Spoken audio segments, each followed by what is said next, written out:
Hey guys, it's your boy Skitty. Welcome to my channel. Thank you for stopping by. Today was a pretty exhausting day, to be honest with you. So, Tuesdays and Thursdays, I work for the recovery center that I am currently with to help me pay my rent for sober living. It's kind of a side program that they have available for people who are currently looking for employment, getting on their feet. Gives us an option to give back and still be able to stay in sober living, kind of a give and take, which is pretty cool. Ended up having, I want to say, about 5-6 hours sleep last night. Nothing too crazy, but just woke up just tired, exhausted. Probably should have went to bed a little bit earlier last night, but yeah, it was just one of those things where I was tired but I wasn't, and I've just been tired all day. It's been a very long day today. I've been up over 12 hours and still haven't ate dinner yet, so I'm probably going to make that here in a little while, and maybe even potentially take a shower before going to bed, whatever, just however I feel, when I get to that point.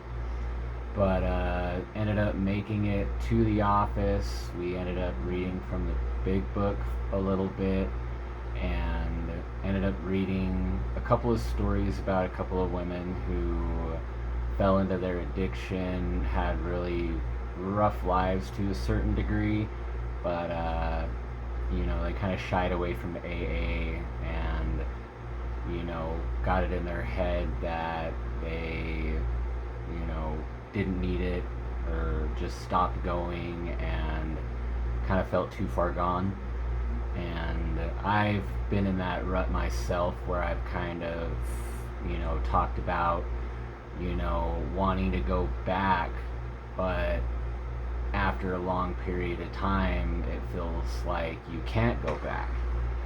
And it's just kind of strange where one of those small simple things can take you out and lead you down a path that you're not necessarily wanting to go down. And so that was pretty nice to learn about, read about, and take into consideration. And later on the day, we ended up going out and went to one of the other recovery centers. We started to do some of the yard work that was in the area, started getting some of the tumbleweeds out of there, pulling some of the weeds and making it look a little bit nicer. But a lot of the guys, including myself, didn't want to be out there because it started to get super hot. So a lot of us just started standing around out of the blue and not really working as hard as we probably could have. And the heat out here is just terrible. It's supposed to be getting cooler here around the corner, but it's one of those things where we're just waiting for it to get a little bit cooler, and I'm sure it will be better by then.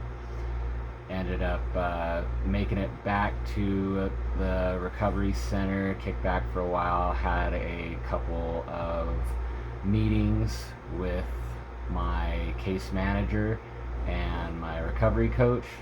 Case management went by pretty smooth. I have a lot of my ducks in a row already in regards to what my goals that I'm focusing on in the next week or so.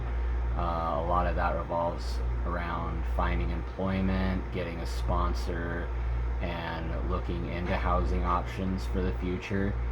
And I ended up going on Indeed today and updated my resume, got that all updated, and that makes life a lot easier, having a resume sorted out with all of my current information as opposed to the information before I had my last job. And that way I can just start doling out applications, and just see whatever hits. And so it was really good getting an idea of somewhat of a structure and going forward in that regard. My recovery coach meeting went very well. I actually ended up speaking with new therapist that I haven't really had the opportunity to work with yet. And it was really good chopping it up with him. We had a lot of things in common. I can relate with him to a certain degree in certain aspects. Yes, we have lived different livelihoods, but it felt really good knowing that, he wasn't the type of person that was a normie. He's not faking the funk. He's traveled somewhat of the same journey that I've traveled. Granted, they're different routes that we took, but we still have the same addictions. We still have we not exactly the same addictions, but we've struggled with addiction before. So it's good to have someone in your corner that can relate and know what you're going through, as opposed to somebody who has never tried any type of drugs or alcohol, or has been in that type of a position before, or have been around it.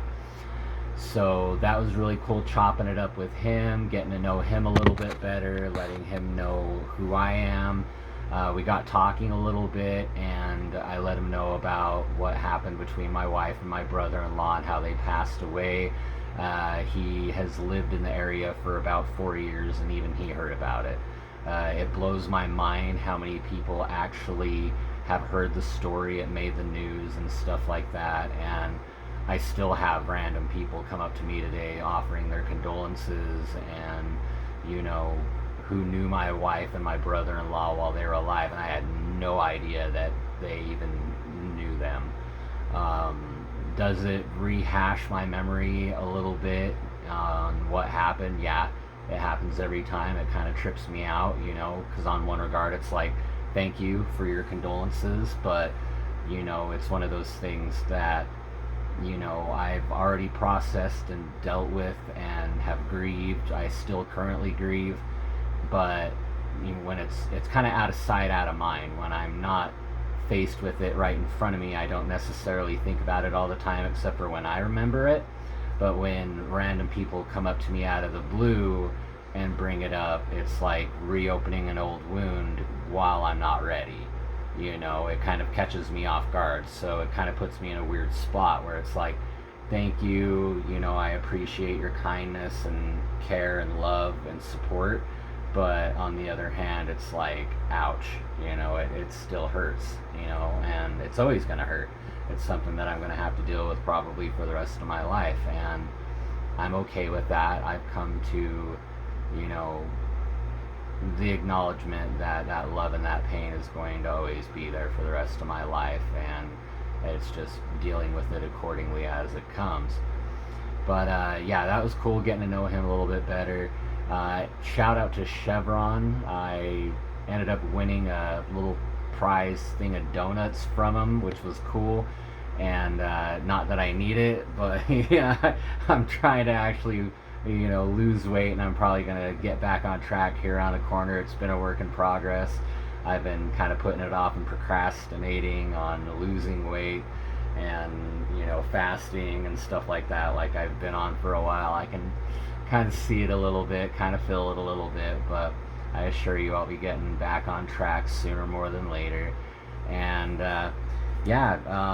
later on in our night group session, well, our day group session went pretty good. We actually ended up having a talk about, certain aspects in our life that we've been through, and, what we have learned about, with different forms of humility and things like that, with fears that we've had and certain ways that we think.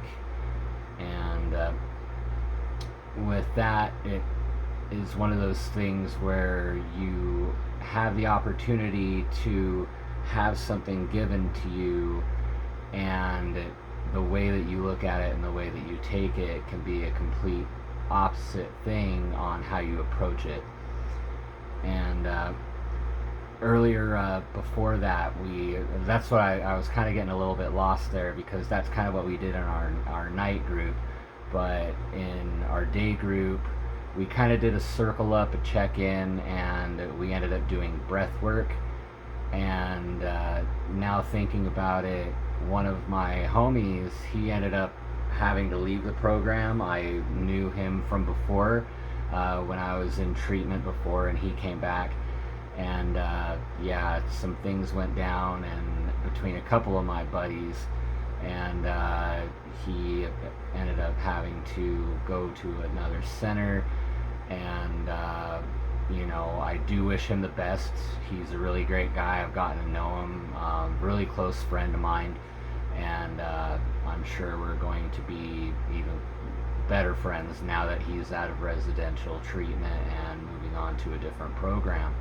My other homie, he kind of kept it short and sweet and kind of told me his part of the story.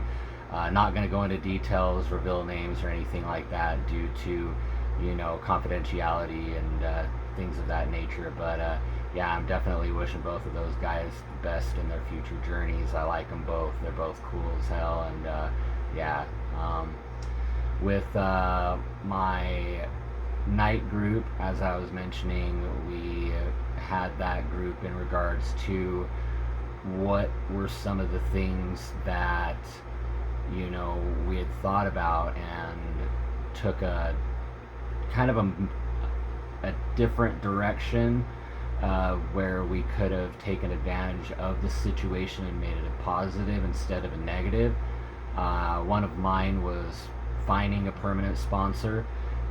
Previously, when I was I currently have a temporary sponsor right now, so I'm gonna have to do it again. But I had went through, I want to say, 3 or 4 sponsors in my previous treatment run. But what had happened before that is I was starting to get in my own mind a little bit, where I had to find a sponsor, and instead of approaching people to talk to them, to ask them to be my sponsor, I kind of got in the mindset like, oh, maybe they'll think I'm weird, or oh, like, just my own self-reflection was making me feel like I wasn't good enough, so I didn't approach them in the meeting to ask them to see if they would be my sponsor. And it wasn't until later on, where I kind of dropped my guard and just decided to do it, that I ended up running into a few different people who were more than ready, willing, and able to share their trials and tribulations and their recovery, and take me on as a sponsee. So it was more mind over matter than anything else, me beating my own self up in my head. And it's just that CBT behavior, where what you think leads into your behaviors due to a certain situation.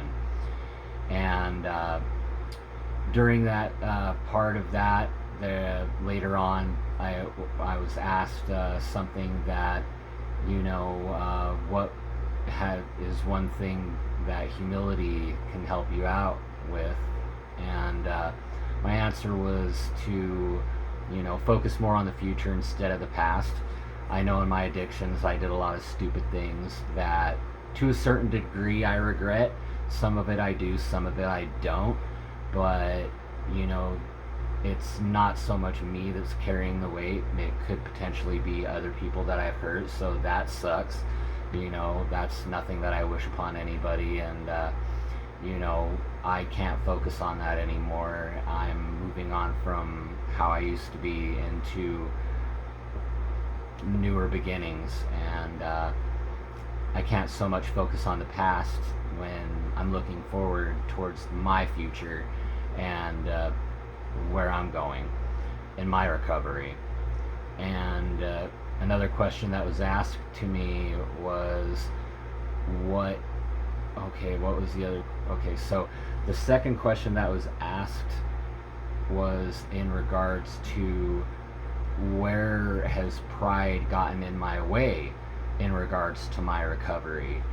And I ended up stating the last time I was in recovery, I was in the program for, I want to say, a good 4 or 5 months, and kind of got a chip on my shoulder, had some clean time, had a good job, had a little bit of extra coin in my pocket, ended up having a place, a vehicle, and kind of, got it in my head that I, had everything figured out, and decided to leave the program. And lo and behold, I built my foundation on Swiss cheese, and there was a lot of holes and gaps that I didn't even recognize. And of course, I fell back into my addictions. But yeah, that was the majority of the day. Thank you for stopping by. I love you, and stay blessed.